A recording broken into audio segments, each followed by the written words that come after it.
श्रीमती ममता बनर्जी बिल्ली है। वो ऐसा सोचती हैं कि आंख बंद करके दूध पीने से कोई नहीं देख रहा है, पर देख सब रहा है। फड़ाद हकीम चलता रहे और दीदी चलती रहे, दैट्स इट। अपना ही जितना भी पार्टी लीडर है वो अपनी बीवी को छोड़ छोड़ करके दूसरे की बीवी के साथ नाश्ता गाता रहता है। আনিস খান নিয়ে রাজ্য রাজনীতি উত্তাল। এই মুহূর্তে দাঁড়িয়ে আনিস খানের কি হলো সবাই এইটুকু জানতে চাই যে আনিস খান মামলা গড়াচ্ছে কোথায়, যাচ্ছে কোথায়। কিন্তু যে ক্ষেত্র থেকে এই মুহূর্তে জানলাম একটা কথা বলতেই হয় সত্যি, যে আনিস খানের সিট যে তদন্তের রিপোর্ট হাইকোর্টে পেশ করেছে তাতে দেখা যাচ্ছে আনিস খান নাকি খুনি হননি। বিস্ফোরক তথ্য। আমার সঙ্গেই রয়েছেন বিশিষ্ট আইনজীবী নাজিয়া এলাহি খান, কথা বলবো। কি বলবেন দিদি? देखिए, तृणमूल कांग्रेस की सुप्रीमो श्रीमती ममता बनर्जी से पूछिएगा तो वो कहेंगी कि 3 बार कामधुनी का रेप भी नहीं हुआ था। वो कहेंगी कि पश्चिम बंगाल में गुरु प्रचार भी नहीं हुआ था। वो कहेंगी कि शारदा नारदा चिटफंड भी नहीं हुआ था।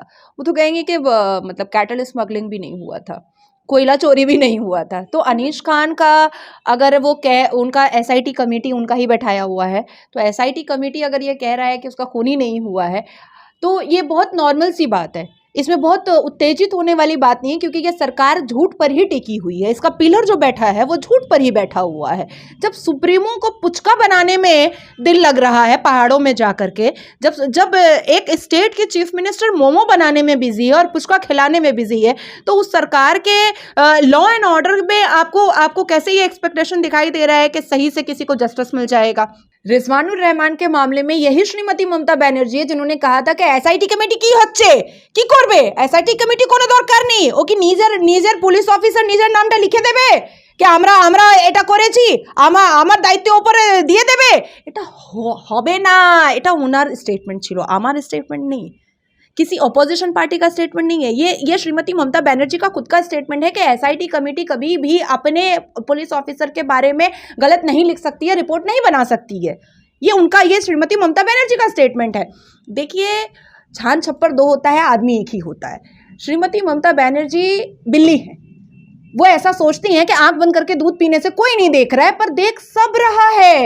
हर इंसान को, हर जनता को, हर स्टेट ने मजाक बनाना स्टार्ट कर दिया है पश्चिम बंगाल के लॉ एंड ऑर्डर का। आज तक अनीश खान के फादर का दर्द श्रीमती ममता बनर्जी को समझ में नहीं आया, लेकिन अवतार करने जाती हैं। आज तक अनीश खान के बाप का दर्द श्रीमती ममता बनर्जी को समझ में नहीं आया, लेकिन सर पे दुपट्टा रखने के लिए अभी भी ईद की नमाज में और बकरीद की नमाज में चली गई थी। श्रीमती ममता बनर्जी को अनीश खान के फादर का वो पीड़ा नजर नहीं आ रहा है, वो खून का आंसू नजर नहीं आ रहा है, लेकिन अफ्तार का पकौड़ा और चिकन तंदूरी में बड़ा मज़ा मिलता है। तो देखिए, ये सरकार जो है ना, ये झूठ पर टिका हुआ सरकार है। मुझे बहुत सॉफ्ट एक इमोशन है अनीस खान के फादर के लिए, क्योंकि जिस तरह से एक बूढ़े बाप के सामने, क्योंकि पश्चिम बंगाल की सरकार ने ऑटोप्सी रिपोर्ट सही से नहीं किया था और दोबारा कब्रिस्तान से उसके बॉडी को निकाला गया उसके फादर के आंख के सामने, ये ज़िंदगी में मर जाने के काबिल एक बाप के लिए चीज़ होती है। तो इतना दर्द और इतनी पीड़ा सह लेने के बाद मुझे पूरा भरोसा है कि कोर्ट कुछ ना कुछ ज़रूर करेगा। हाई कोर्ट से मुझे एक बहुत बड़ी एक एक्सपेक्टेशन है कि हाई कोर्ट उनकी पीड़ा को ज़रूर समझेगा।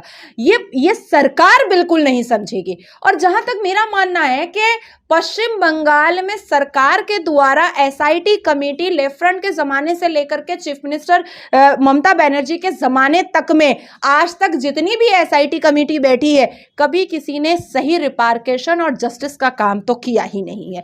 तो मुझे कोई बिलीव एसआईटी कमिटी पर नहीं है पश्चिम बंगाल। একটা জিনিস আমি জিজ্ঞাসা করব, যে ক্ষেত্র থেকে পুলিশের নামে অভিযোগ, পুলিশ কিভাবে বিচার করবে সবাই জানতে চাইছে এই মুহূর্তে দাঁড়িয়ে।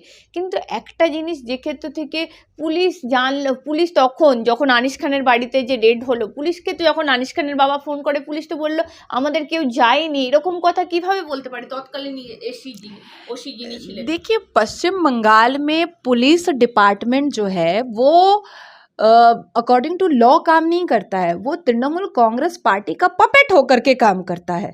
आपको याद है पार्क स्ट्रीट में जब रेप हुआ तो यही श्रीमती ममता बनर्जी ने कहा था सजानो घटना, और आज वो और महिलाओं के लिए लंबी लंबी बातें करती हैं।